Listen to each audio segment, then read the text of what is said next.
This is the John Phillips Show. Johnny is back on Monday. It's Randy Wang here. The phone number to join us up and down the state of California is 800-222-5222, 1-800-222-5222. You can email us at johnnydon'tlikeshow@gmail.com and search for the John Phillips Show wherever you get your podcasts. We've got about 13 months until the June primary for the 2026 governor's race. So I'm following every candidate on every possible social media channel and YouTube account. So I'm seeing what Katie Porter's doing. I'm seeing what Scrub-a-Dub-Dub Baccaria is doing. Of course, I'm seeing what Steve Hilton is doing. I'm seeing what Chad Bianco is doing. I'm even seeing what former LA Mayor Antonio Villaraigosa is doing. He's still running. And Antonio Villaraigosa put out a video yesterday of Tony V at the gas station. Gas prices are too high in this state. And one of the reasons why they're so high is that we have closed refineries. If 2 more refineries close in this state, we're going to be looking at gas prices as high as $8 a gallon. These policies are absurd. We got to do something about it. You heard him. These policies are absurd. $8 gasoline is a possibility next year, according to a new study from USC. These policies are absurd. We got to do something about it. Now, let me just check. Is this the same Antonio Villaraigosa who, when he was mayor of Los Angeles, at a press conference opposing Proposition 23 in 2010, said, and I quote, "Go home, Texas oil companies"? I looked for a good half hour to see if that audio is anywhere on the internet still, and it's not. But he went after Valero, which is one of the refinery companies that is leaving the state next year, and said, "Go home, get out of the state of California." But now he's running for governor as a centrist. These policies are absurd. We got to do something about it. But let's look at this because it's true. According to a new study coming out of USC, the upcoming closure of the Phillips 66 refinery and the Valero refinery in Benicia could mean that gas prices in California could be as high as $8 a gallon. Here is CBS 8 in San Diego. New tonight, speculation that gas prices in California could possibly soar to more than $8 a gallon. That's if 2 key oil refineries here. It used to just be the only gas station that charged that much was that one in Gorda. That's if 2 key oil refineries here in California are shut down. CBS 8's Esmeralda Perez spoke with an expert today and joins us now with his warning tonight. Esmeralda? Well, Carlo Marcella, the possible closure of 2 major refineries in our state could trigger a ripple effect on gas prices. A university professor I spoke with projects that prices could rise by as much as 75% by the end of 2026. That's not too far away. And it's not like gas prices are so cheap right now. The current average for a gallon of gas in San Francisco is about $5.20. And the current average for a gallon of gas in Los Angeles is $4.75. By the way, just to make us feel a little more irritated for living in California, we have a huge audience of people that listen, obviously, in Southern California and Northern California. But there's a lot of you listening right now that listen on the stream that live outside of the state of California. Maybe you moved away, but you still listen because you want to hear what's going on in California. Why don't you go ahead and email me at johnnydon'tlikeshow@gmail.com just to twist the knife a little more. Tell us how much gas is right now in your state, because I guarantee it's not $5.11. Pay at the pump could soon increase by a lot. University of Southern California professor Michael Miche projects that closing 2 refineries in our state could have consequences. You have a reduction in supply. And you forget, or you probably don't forget, but you're well aware that if gas goes up by that much, that increases everything. It is the most regressive thing you can do because it affects the poorest among us the most. And it affects the cost of everything because transportation's involved in everything. Relatively stable demand and more layering on of legislative costs. Price is going to go up. And they're already talking about expanding cap and trade, increasing cap and trade. And if you're unfamiliar, one of the reasons that gas is so expensive in the state of California is the cap-and-trade program, which we've had for about 20 years in the state of California. And cap-and-trade is based on this idea that if you pollute, you need to buy climate credits, and you need to spend money that's obviously passed on to the consumer. And then the state of California takes those climate credits, that money that they raise from cap-and-trade fees, and they use it to green our world. They go plant a tree in the rainforest, or at least that's what they tell you they do with the money. Here are two things that we know is being used with cap-and-trade money right now. One is to fund the California High-Speed Rail, a project that has been under construction for 15 years that has taken 0 cars off the road. And two, last year, cap-and-trade, authorized by the California Air Resources Board, they authorized cap-and-trade funds to be used as vouchers for incentives for people to buy e-bikes. You know, the things that teenagers terrorize people on in beach cities? Yeah, we wanted to give $2,000 vouchers out to anyone that wants an e-bike. I mean, they're $5,000, but sure. That is the kind of thing that you get to subsidize every single time you're filling up at the pump. According to Michel's analysis, if the Phillips 66 refinery in Los Angeles closes by the end of the year and the demand stays steady, gas could jump between $6.04 and $6.43 per gallon. And the potential closure of the Valero refinery in the Bay Area by April 2026, coupled with possible legislative impacts, could send gas prices soaring. And when they say possible, that's because we're probably going to see, for the third year in a row, yet another special session from Gavin Newsom where he claims big oil is screwing you. I'm sick and tired of being screwed. And like everything, Gavin Newsom is big on the flashy headline with zero follow-through. Remember, he was going to tax all of their profits and then send you a check? Whatever happened to that one, Gavin? Projections indicate a potential jump between $7.34 and $8.43 a gallon by the end of next year. So collectively, from 2023 to April 2023. If you think you're getting out of this by getting an electric car, they're looking on jacking up all of the registration fees for that and charging you pay per mile, so you're not going to get out of this either. So collectively, from 2023 to April 2026, we're looking at about a 21% reduction in production. And that's pretty huge for what Gavin loves to tout now as the fourth largest economy in the world. And that's millions of gallons of gasoline a day that we're not producing anymore in the state of California. To compensate. And of course, California has their own special blends of gasoline, so it's not like we can just import it from Texas. No, we'd have to make it up by importing it from other countries. And how climate efficient is that we've got to put a bunch of drums of oil on a boat and bring them all over here? To compensate for the closures of these two refineries, Michel says we'd have to import gasoline from either the Gulf, South Korea, China, or Malaysia. In response, California Senate Minority Leader Brian Jones sent a letter to the governor. I don't think the governor read that letter. Expressing concerns about the potential closure of the two refineries in our state, citing findings from the analysis. He also offered to work with the governor to see what can be done.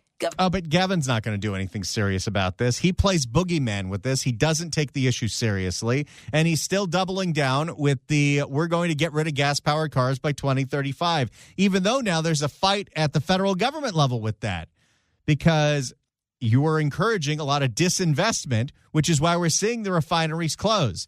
Hey, look at this. Some of the emails are coming in already. I told you there's a lot of people listening to this show right now that listen on the stream because they left California for greener pastures where the gasoline is a lot cheaper. Nancy, listening in Jackson, Mississippi, $2.44 a gallon. Sarah is in northern Arizona. She paying $2.98. LA, we're paying $4.75. San Francisco, $5.25. If you want to tell us how much gas costs where you're living right now, email us at johnnydon'tlikeshow@gmail.com so we can all feel jealous. Governor Gavin Newsom's office tells me that last month, Newsom directed the state to intensify its efforts to work with refiners to ensure a safe, affordable, and reliable supply of gasoline. They're closing. You're not going to stop them from closing. There was some insane idea for the state to take over those refineries, but I don't think that's going to happen. They also say in part, quote, in the 2 years since the governor signed California's gas price gouging law, the state has avoided severe gasoline price spikes like the historic 2022 spike. Of course, Gavin Newsom gaslighting, saying, no, gas is actually very cheap here. I don't know what you're talking about. It's so expensive here, they can't even tell you what all of the little fees and costs are that make up a gallon of gas, because it's way more than the gas tax, cap and trade just being part of it. Saving Californians billions of dollars at the pump. Of course, Gavin will make the argument that, well, the oil companies have colluded to specifically rip off Californians, which is an interesting strategy. The law established the nation's first state-level independent petroleum watchdog to hold big oil accountable, and the state has more transparency from the industry than ever before. Governor Newsom will keep fighting to protect Californians from price spikes at the pump.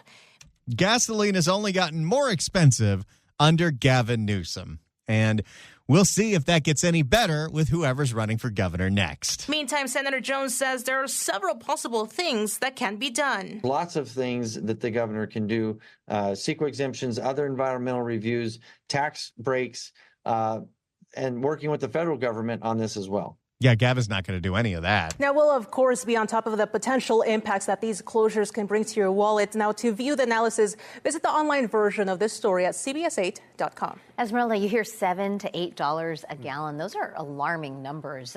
What should people here in San Diego expect?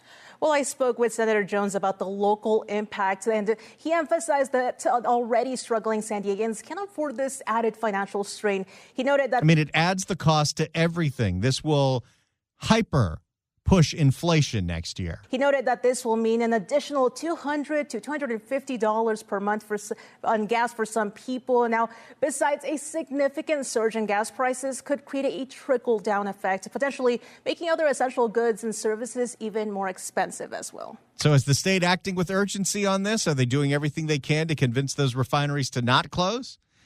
Doesn't look like it in my book. It's just going to drive prices up here for everybody and everything. Hopefully they can get a handle on this in time. Esmeralda Perez, thank you. Jay writes in, hey, Randy, here's a picture of gas prices in Death Valley 2 years ago, a sign of things to come.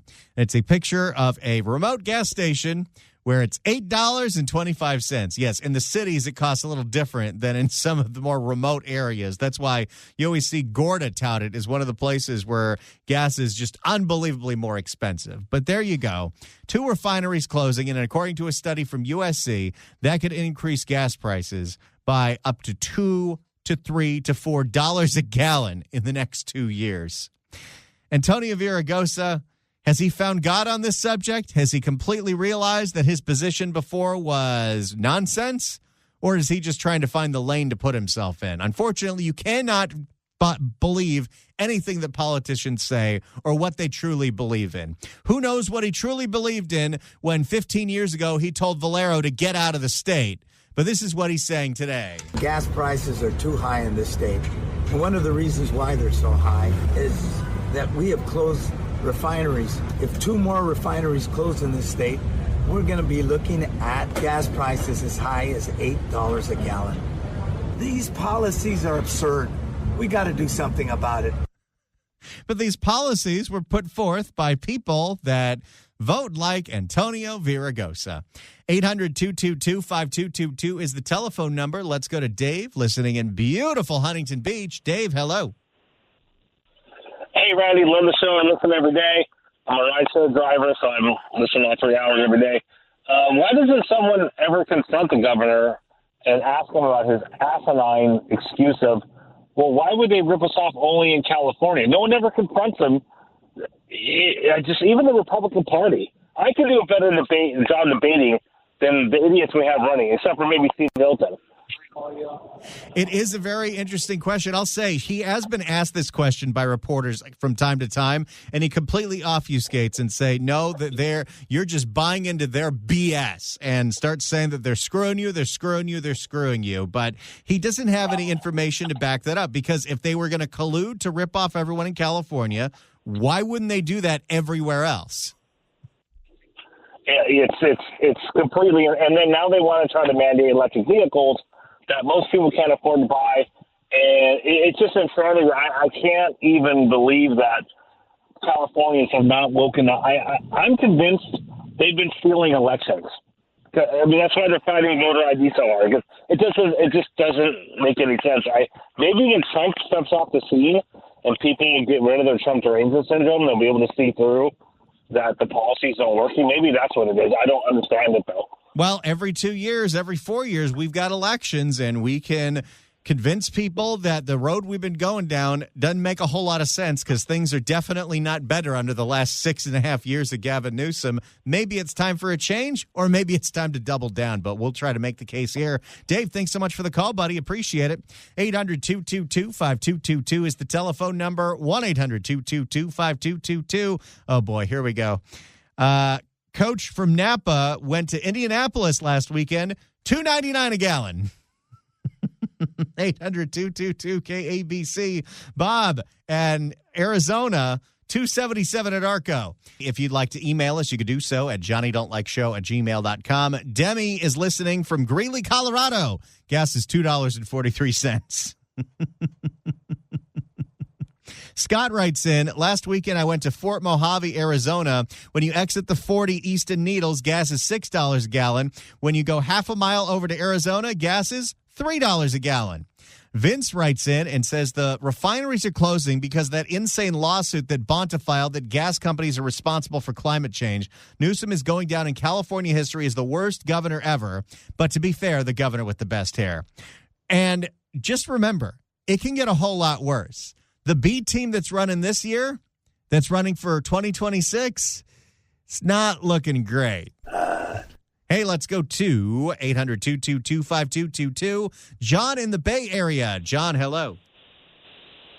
Hey there. Doesn't California have a special blend of gasoline that costs more than any other state? We do. And what's interesting is we've had that blend for quite a while, and there's the summer blend and the winter blend, so every time they change it, it gets more expensive. But even though we have that special blend and we can't import gasoline from other states, our air quality is still worse than everywhere else. Why don't we get rid of this special blend? That's a very, very, very good question. I'm sure there's some kind of corruption in there as well. Thanks so much for the call. Appreciate it. You know, the first time I flew into Dallas, Texas, I was surprised of how green it was and how clean the air was, because you have your stereotypes that you hear about Texas if you're born and raised in California. But Texas, where they kind of let the oil companies do whatever they want, has better air quality than Southern California. What does that say? Even with all the environmental rules, and yes, the air quality here is better than it was. You don't have your chunky brown skies that you used to have, but it's still awful, even with all these environmental regulations. If you ever miss an episode of this show, get the podcast of this show. It's so easy. Just search for The John Phillips Show wherever you get your podcast, whether it's the Apple Podcasts app, iHeart, Spotify. Search for The John Phillips Show. Hit subscribe. You can download all the episodes. It's a great way to get a second listen to all of our crazy drops. Do you feel safe driving Metro? When we come back, she's at it again. Eunices Hernandez of the LA City Council, Because we are the defund the police people, right? is actively trying to ground all of LAPD's helicopters. If you'd like to email the show, you can do so at johnnydon'tlikeshow@gmail.com. And we always love hearing this. I love to hear how you found the show, where you're listening from, because we've got people listening all over the state of California, and we have people listening from a whole bunch of other places too. This one is new. Listening to you live from South America. This comes from Andrew. I grew up in Rancho Palos Verdes from the 60s, finally left Southern California in 92. Then I went to Atlanta, and 20 years ago, I ended up in South America. Today, my cost of living like a millionaire in Ecuador, is very low. I have a nice apartment, a great medical insurance, a good apartment in a safe neighborhood, and all the fun I can have for about $1,500 a month. Safety? I return to Los Angeles every few months for a short trip, and I have been accosted by homeless people in fancy restaurants and in the streets. Forget about my 3 experiences on the metro in Pasadena or LA. Well, Andrew, we're so glad that you're listening all the way from Ecuador. If you want to tell us where you're listening from, how you discover the show, email us at johnnydon'tlikeshow@gmail.com. We're always interested. Let's go to David. David, hello. Yeah, how you doing? Doing great.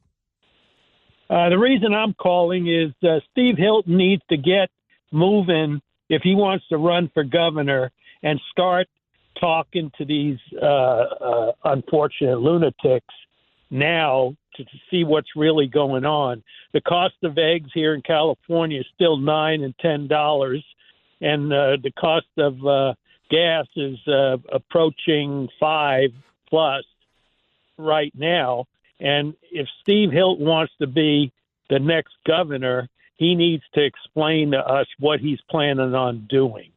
I think that's the only way we're going to solve this issue with the people that are in office now. That's the way I feel about it. Well, and stay tuned, David. think? Well, Steve Hilton's going to be on this program. I believe he's coming on Tuesday, and Johnny's going to ask him specifically about his policies to fix the state of California. I do see him campaigning up and down the state more than we see some of the other candidates, but he's got a big hill to climb, and he's got to get his message out there. So hopefully he'll make clear what his plan is on Tuesday.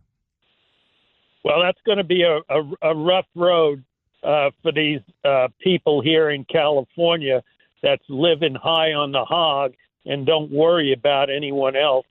Doesn't mean that I'm doing fine, but I can see where the younger generation, and if I had to come into this world now with my wife, we couldn't afford to live here regardless.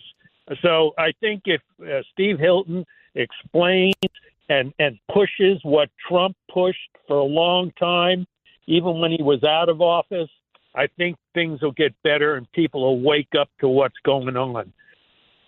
Well, hopefully he gets his message across. We'll do what we can to have him on the show and have him tell everyone listening what his ideas are, because this should be just a battle of ideas. Thanks so much for the call, David. Appreciate it. 800-222-5222 is the telephone number. So once again, the LA City Council are in budget hearings. And once again, Eunices Hernandez is trying to use these budget hearings to take away LAPD's helicopters. This happened earlier today. The data that we use that dictates multi-million-dollar, multi-year decisions should be things that we know are studied and based off our landscape right now. That JPL report that's in that essentially. Okay, so she wants a new study to study how effective helicopters are, because she says the one that was done 50 years ago isn't effective because, LA is very different now. What? That JPL report that's in that essentially is legitimizing the purchase of these helicopters. She wants to say, let's not fund any new helicopters. Let's ground the existing ones until I can do a 10-year study with a department at UCLA that's friendly to my ideology that says we don't need helicopters because they criminalize my communities. And the amount of hours that were in the air was produced between 1968 and 1971. And so this report is over 50 years old, legitimizing the purchasing of these helicopters and the amount of time we have them in there. I think that's something that we... She won with 16,000 votes, people. 16,000 votes put her in the city council. It can be undone, but it's time to start organizing. I think that's something that we should discuss. It is a policy decision, but also it is a budgetary decision because we're about to commit to $18 million to have to pay off for a series of years for 2 new helicopters. It actually sounds like a pretty good deal. And so I would like to have an instruction. And I would like to... Does she watch television? Does she see all the high-speed chases and how essential LAPD helicopters are on a daily basis? And I would like to move... I'd like to move to not fund the request for 2 additional helicopters and instruct LAPD to ground helicopters that are at the end of their useful life until the special study I requested, Special Study 109, is completed with the UCLA Carceral Ecologies Lab. The what? is completed with the UCLA Carceral Ecologies Lab. Okay, our tax dollars are going to facilitate what department at UCLA? UCLA Carceral Ecologies Lab. The Carceral Ecologies Lab. Gee, I wonder what their thought is on all things police and why Ulysses Hernandez specifically wants them to do the study. Because we are the defund the police people, right? She's so brazen. She is so brazen and blatant because she thinks she can be, because she doesn't think she can lose, because the vast majority of people in District 1 in L.A. don't vote. Yes. So it's very easy for the DSA LA to organize and get the most radical member of the LA City Council in there. You know, you can't get well in a cell. There have to be at least 16,000 people that live around MacArthur Park, that live around Highland Park, that are not happy with the way their district has been going. Are we going to get it? But who's going to be the one?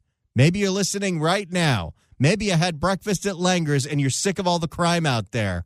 Who's going to run against Ulysses? This way, the council can carefully consider the implications of this program with current information, not information from 1970. And again, colleagues, this is a multi-million-dollar, multi-year decision that I would hope that we can make with data that is of this current generation and century. From a ideology at a part of UCLA that doesn't believe in policing. Sure. In the 2000s, please. Thank you. Okay. Colleagues, how do we feel about that? Maybe moving some money to the UB for an updated study is, I think, what I'm hearing. What am I? They're not even paying attention to her. They must all be so checked out, the other members of the city council, when Ulysses talks, because she has such a broken record, because she thinks police are the cause of all of your problems. Maybe I need to clarify what the request is. I thought you were saying to not fund the helicopter. Is that what you were saying?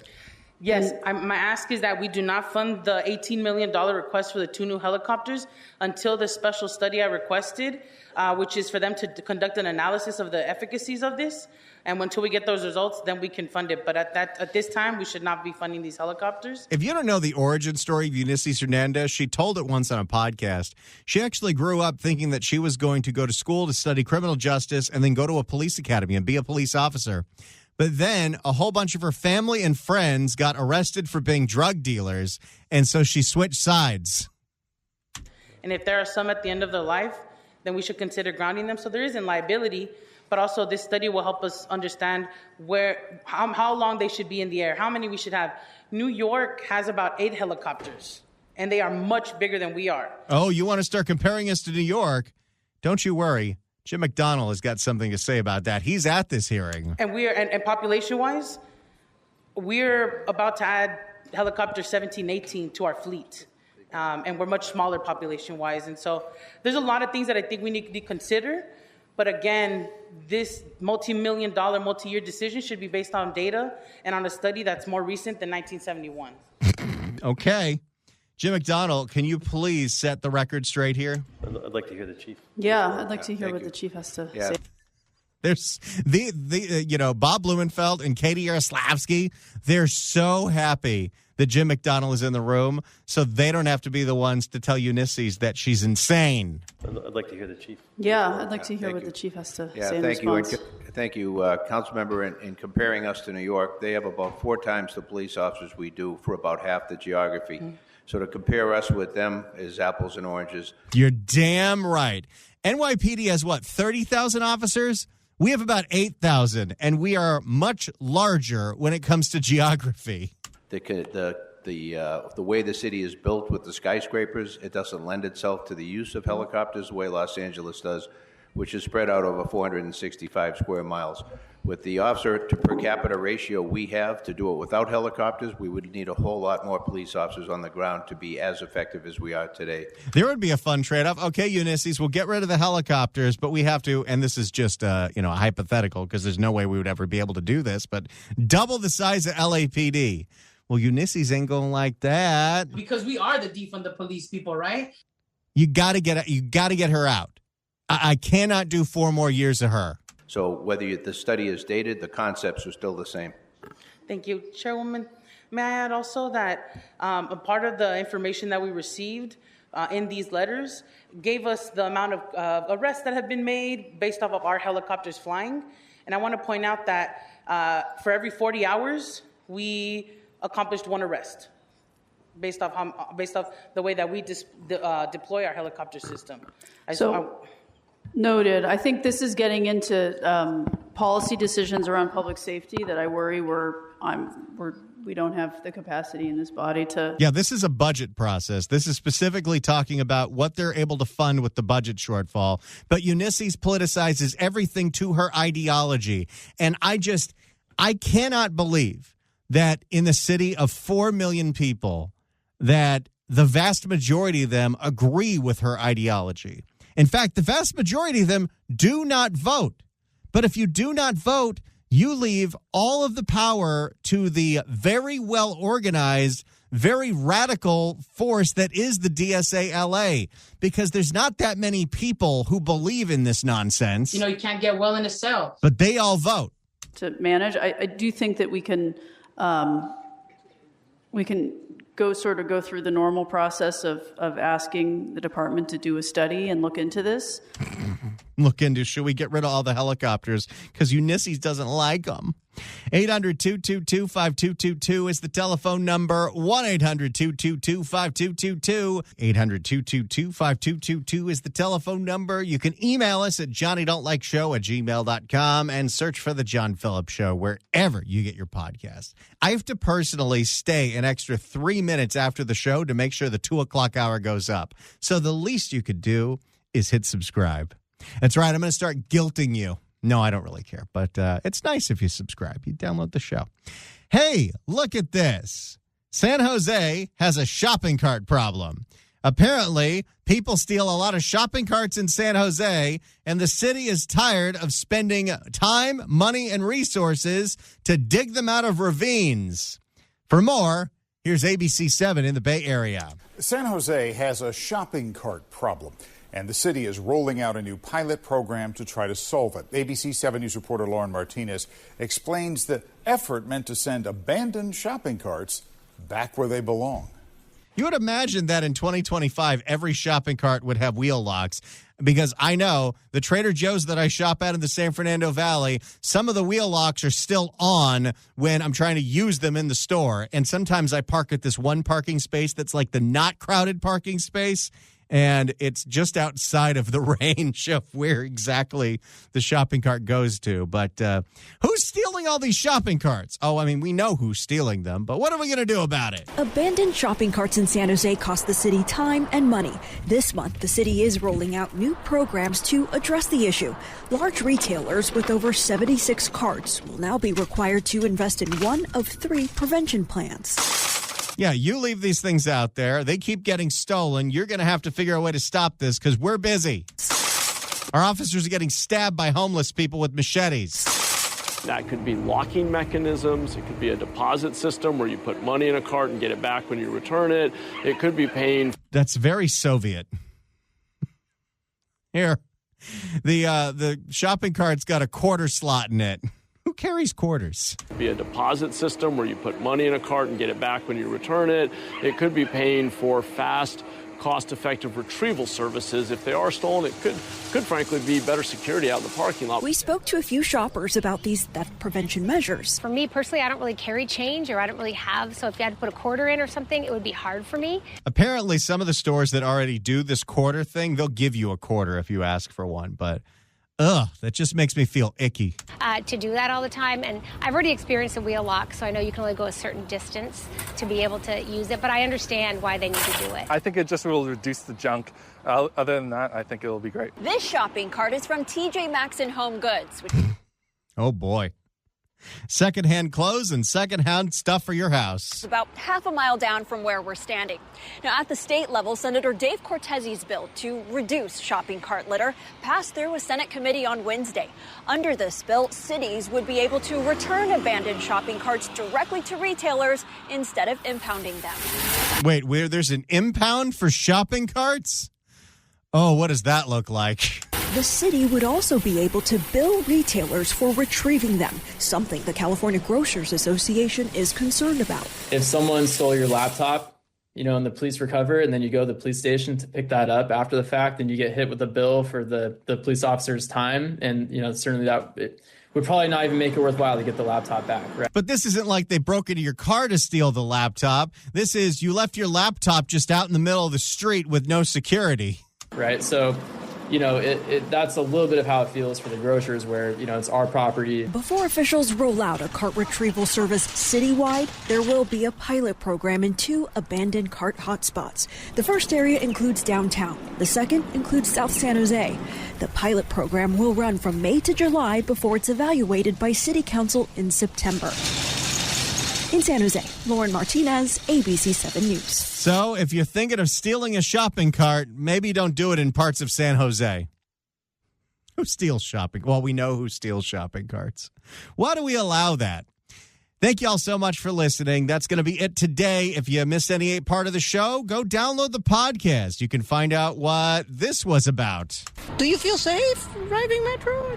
Or this. Not every unhoused person is a druggie. And Southern California listeners know this, but all of you Northern California listeners, I do a local show on 790 KABC every day at 5 p.m. Pacific called The News Blitz with Randy Wang. You can listen at KABC.com or search for the KABC News Blitz wherever you get your podcasts. But I'll see you tomorrow at noon for another edition of The John Phillips Show.